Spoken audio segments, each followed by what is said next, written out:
Comenzamos, amigos, con el análisis internacional del doctor Carlos Pita. Brasil en el centro de la mira, en el foco, a nivel regional, a nivel mundial. Sorpresa, estupor. ¿La ganancia de Bolsonaro es un castigo al Partido de los Trabajadores, Carlos? Sin ninguna duda que este resultado nos ha sorprendido por su magnitud a todos. Yo me animo a decir que a todos. Yo creía, como habíamos hablado en la anterior emisión del programa, que iba a tener un tercio mayor importante, pero sacó más del 46% de los votos el candidato de ultraderecha Bolsonaro. Eso generó reacciones de sorpresa, de estupor, diría yo, y hasta de dolor y de indignación por actores políticos y sociales de la región. No solo de Uruguay, de la región entera. ¿Podía esperarse una votación así? Acá nosotros recurrimos a gráficas que van a estar viendo sobre la satisfacción del pueblo brasilero con la democracia el año pasado. La gráfica nos da una cifra impactante. En Uruguay, la satisfacción con la democracia da una cifra de 57% de los ciudadanos. Brasil está último en la tabla de América Latina con un escasísimo 6%. Si nosotros miramos otra gráfica, la confianza en las instituciones de la sociedad brasilera el año pasado. La primera institución con confianza es la iglesia, o las iglesias en general. Después viene las Fuerzas Armadas. Después viene la policía. Y así sucesivamente uno va bajando hasta encontrar a los partidos políticos en el último lugar. ¿Para quiénes gobiernan? Los gobernantes. Y sale la gráfica nuevamente. El 97% de las brasileñas y los brasileños opinan que gobiernan para los poderosos. Esto está explicando un marco de valoración institucional, de sensibilidades ciudadanas, que explican en gran medida lo que sucedió en Brasil. Quizás no en la magnitud en la que se dio, pero que había razones para pensar que una persona que se posicionara por fuera de lo que pudiera ser el gobierno de alguna manera de la República Federativa de Brasil, canalizara tantas decisiones de apoyo en el voto ciudadano. Un castigo al PT. Si volvemos a ver gráficas, vamos a darnos cuenta de que el Partido de los Trabajadores, teniendo a Lula preso, su candidato natural, su líder histórico, uno de los líderes de mayor apoyo de la historia del Brasil, sacó la misma bancada, salvo la pérdida de la senadora Dilma Rousseff, que perdió en su estado su banca senatorial, con la misma bancada que tenía antes de esta elección. ¿Es una derrota del PT? No, es una derrota del sistema de partidos de Brasil. La enorme mayoría de los votos perdidos no fueron del PT.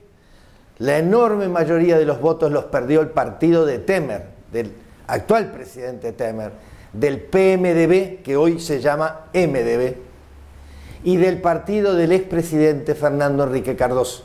Seguramente ustedes lo recuerdan muy bien, del PSDB, que fueron casi todas las bancas a engrosar la banca, la segunda gran bancada del Parlamento y del Congreso brasileño, que es la bancada del partido de Bolsonaro.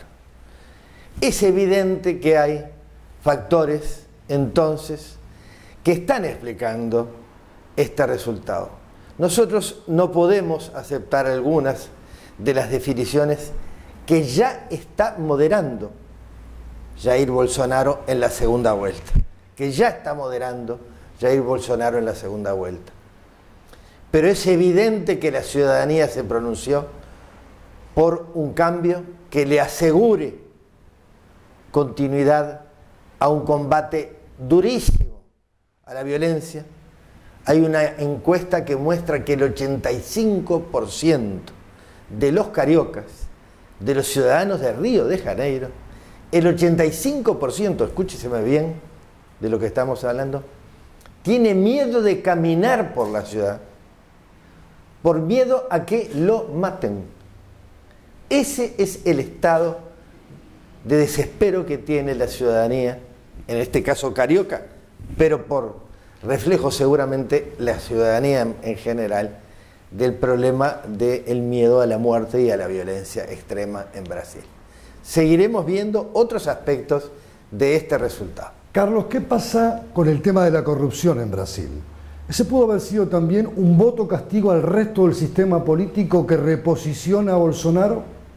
Yo tengo la más absoluta convicción de que entre el miedo a la muerte violenta en las calles y la corrupción están los dos factores que han ayudado a una persona como Bolsonaro a encaminarse a la próxima presidencia de Brasil en el balotaje que va a suceder en pocos días. ¿Qué pasa, Carlos, con el Brasil productivo, el Brasil tecnológico, las relaciones laborales en Brasil con este cimbronazo, con este cambio en la ecuación de poder y con una nueva visión ideológica fuertemente contraria a lo que ha sido la tendencia del Partido de los Trabajadores de privilegiar salir del hambre, de la miseria y de la propia violencia? No hay nadie en el mundo, no solo en Brasil, que dude de que los gobiernos del PT han sacado decenas de millones de brasileños de la pobreza y los han incorporado a la sociedad organizada contemporánea con niveles dignos de satisfacción de necesidades básicas. Eso es cierto. Pero vinculo la pregunta tuya con la anterior, Galante, que es entre el tema de la corrupción y el tema de la organización de la producción y del trabajo. Durante el presidente Temer, después de ser destituida Dilma en un impeachment que muchos califican de golpe de Estado parlamentario y judicial, se impusieron leyes que llevaron a Brasil a un nivel de retroceso de principios del siglo pasado en materia laboral, sin reconocer ni las 8 horas prácticamente. El candidato a vicepresidente de Bolsonaro habló de eliminar el aguinaldo. Estamos hablando de un retroceso de un siglo en materia de relaciones laborales. La caída de la economía brasileña ya pasó, se detuvo. La caída de la economía brasileña ya se detuvo. Brasil creció el año pasado ya un 1 y poco por ciento.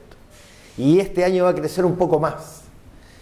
El tema está en la integración social y en la preocupación que genera una polarización tremenda de la sociedad entre los dos polos que se han posicionado en la realidad brasileña de hoy.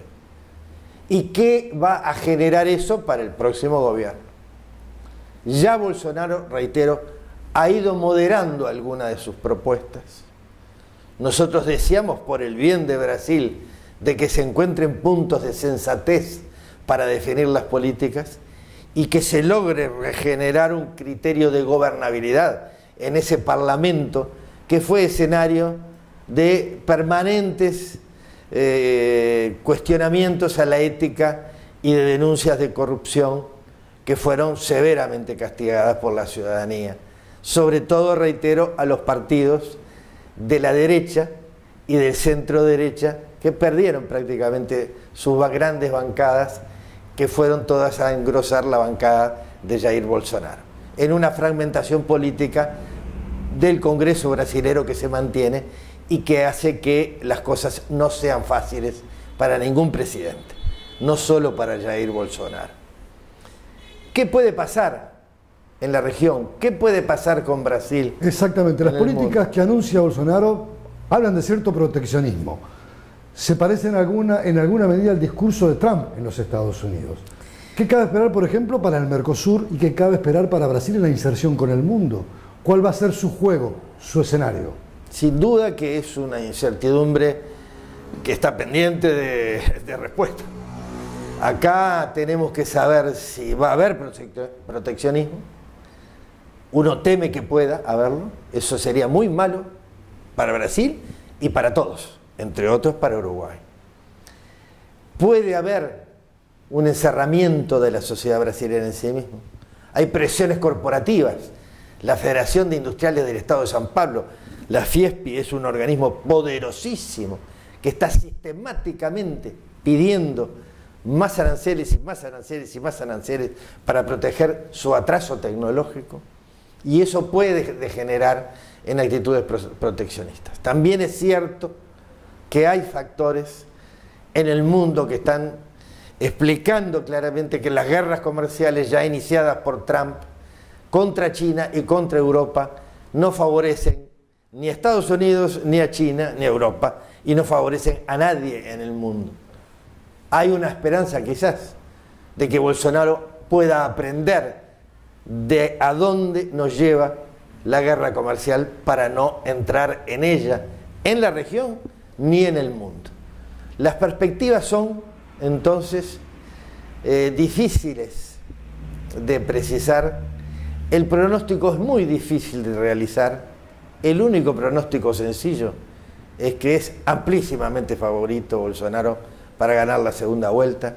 Haddad tendría que hacer un milagro para lograr revertir esta situación. Las encuestas que ya se conocen le dan un favoritismo muy grande al candidato Bolsonaro, y la expectativa, yo diría que se está centrando, sin perder la esperanza de lo que pueda hacer Haddad como un excelente candidato frente a un panorama muy contrario a su propia campaña, es qué es lo que va a hacer Bolsonaro cuando gane.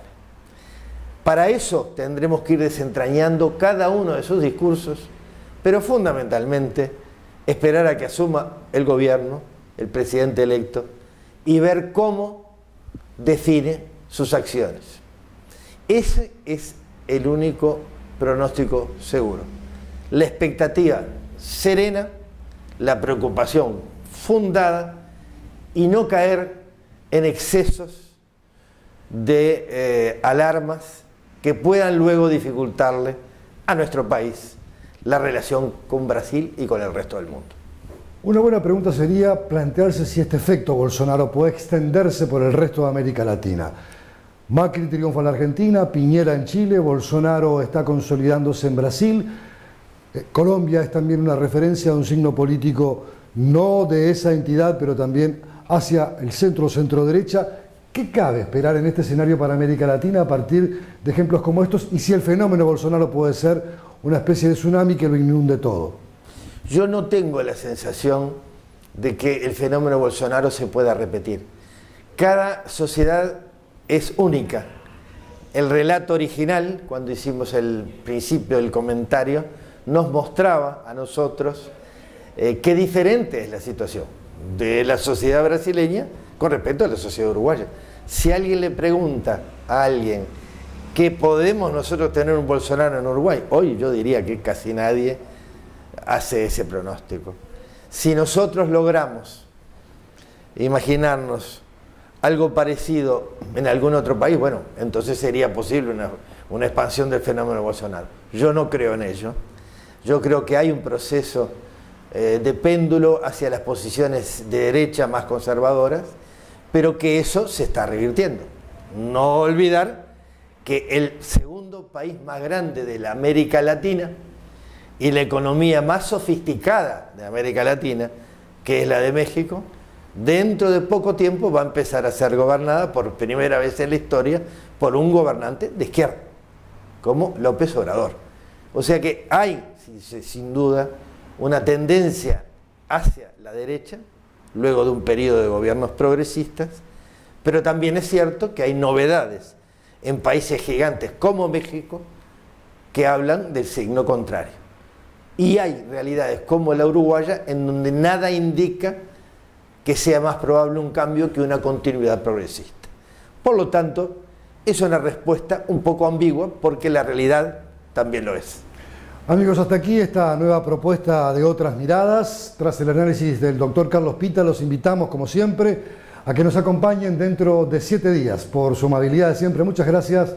Nos estamos viendo.